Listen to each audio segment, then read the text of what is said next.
Recently, I took like the last couple months off. Usually I compete probably once, twice a month, you know, just try to keep a high pace. You know, young, I want to get as many matches out of the way as I possibly can, fight as many tough guys as I can. But I took a couple months off because I needed to get my business in order and my finances and everything like that. So I tackled a lot of business stuff for the last couple months, started a new apparel company, you know, excited about that, and it puts my mind a little bit at ease. Most of the time I'm just focusing on being an athlete, but you know, I always have this other business stuff held over my head, you know, with my academy and everything. It's just nice to kind of like get some of that stuff done. But back on track now, and I'll be competing heavy. I have you know, Polaris obviously coming up. Right after that, ADCC, and then I'm sure we'll find some more matches till the end of the year. And you know, I'm just happy to be a professional grappler. Life is good.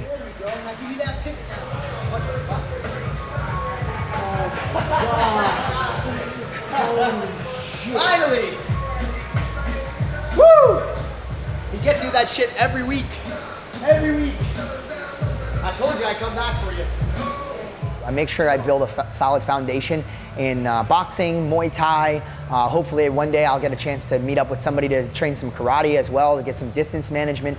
I'm really looking to be fundamentally sound when it comes to standing on the feet, so that when it comes to trying to set up a takedown or whatever the case may be, I have some sort of foundation to work with. I'm able to defend myself. I'm not just relying on, you know, a scramble to a takedown for every victory. You know, I want to have control, and I've always made it a big part of what I do. I might not be the best wrestler in the world. I might not be the best no-gi judo guy in the world, but I certainly work on those skills consistently to make sure that, you know, I'm at least up to par. So if I want to hit a move in a standing position, I can at least be convincing with it, so I can maybe set something else up.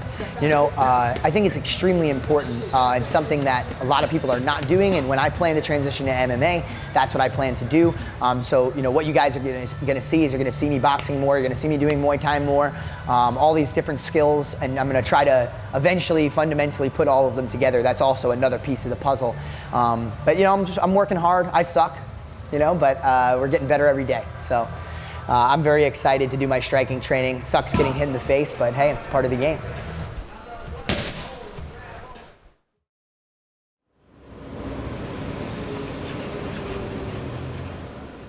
So I've been training at Unity for my jiu-jitsu, and then at nighttime I do my cardio and like my treadmill stuff. And then I'm gonna still go to Jersey and get my wrestling in. There's a lot of good wrestlers from Jersey. There's a lot of tough motherfuckers from Jersey too, so which is good. I like to go over there and, you know, get like a couple good sessions in there, and then I'm gonna be training at Unity a lot too with the Miha brothers and Murillo. So I'm just, you know, getting in my own work right now. I'm my own coach, so gotta make sure I'm prepared. Just at 190, just I want to 190. Yeah, I mean, that fight was what it was, you know, and I took it pretty hard. So I've been thinking about that match ever since. There hasn't been a day that's gone by that I haven't thought about that match. I had dreams about that match, and I know what it's gonna take to, you know, come back and avenge my loss. I mean, the only thing that's changed is that he just became more of a bitch. I mean, that's the only thing that's really changed, you know. I mean, I'm a different animal than I was then. I was still an animal back then, but now I'm gonna fuck him up really bad.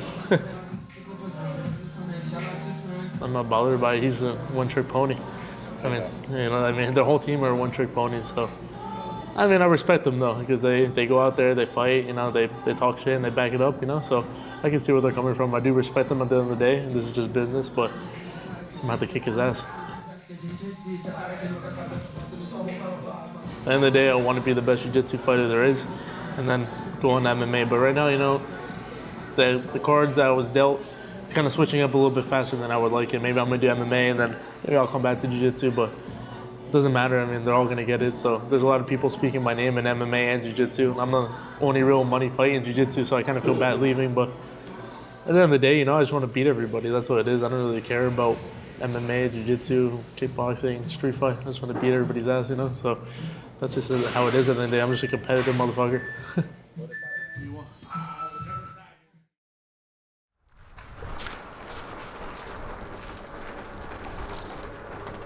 Saying the way that you get good at tearing cards is buying packs of 100 decks of cards. Or is it have to take the jokers out there? You can't do that.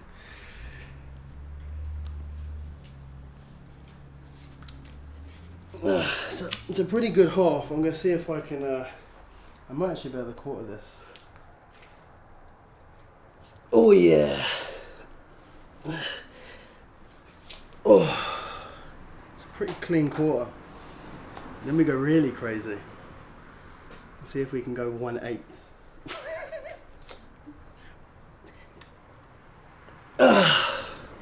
Not a chance. So this is the replicate the head of the anvil. Can you see the anvil over there behind it? So that's like way too thick, and it's a bit awkward because it slants off to the side. But that's the reason to like, well, Daniel, why do you want to lift the anvil up by the horn, apart from the fact that it looks cool? But the vertical gripping position of the anvil is the same as the vertical gripping position of a wrist. So the problem that people have when they're doing any barbell stuff, whether that's like doing pull-ups to train their grip or doing rows with any handle that has 2 anchor points. So like a handle like this has 2 anchor points, right? Mm-hmm. But when you're wrestling and you're here, you only have 1 anchor point. So a lot of that angle that you're gripping is a horizontal gripping position. It doesn't really work. You need to be able to transfer that into a vertical gripping position when you're coming into here and controlling here and stuff like that. But the stuff that you do for gi and no gi, for grip training, are completely different. So like this stuff here is obviously no gi stuff. A lot of the forearm stuff, even the way that like I do pull-ups is different. And so I do almost all my pull-ups like this. Because from here, the difference between the forearm engagement and the wrist engagement from here to here is completely different. So like my wrists are completely straight here. So how am I working a hooking angle that you're going to use in no gi a lot? So from here, you're already using this hooking angle to engage a lot more of the forearms. So even like that, like how you do pull-ups, obviously the best thing to do is to work all of them. But how you do pull-ups is like really big difference between like gi pull-ups and no gi pull-ups. It almost sounds ridiculous.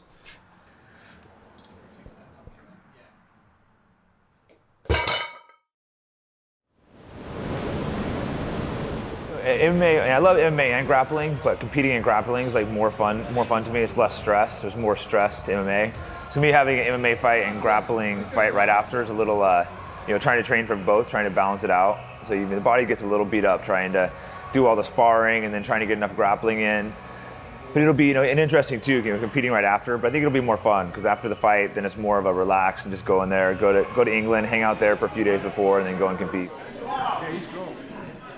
Yeah, my last time I got to fight AJ, that was a fun experience. AJ's a guy that I didn't know anything about when I took the match. I'm just like, yeah, sure, because I wasn't really following Jitsu at the time, so I agreed to the match, and everyone kept being like, oh, I hate this guy, and I was thinking, man, how can this guy be that hated? Maybe it's an act, but after dealing with him, seeing how he is, I realized why he's probably the most hated guy in the sport, and it was a fun situation. I went out there, we were going to the match, I ended up slapping him at the end of the match, and first I did that, I'm like, oh, maybe I shouldn't have done that, and then everyone starts cheering me, so I'm like, okay, I get to slap a guy and I get to be the good guy. That's when you know the other guy's a real jerk.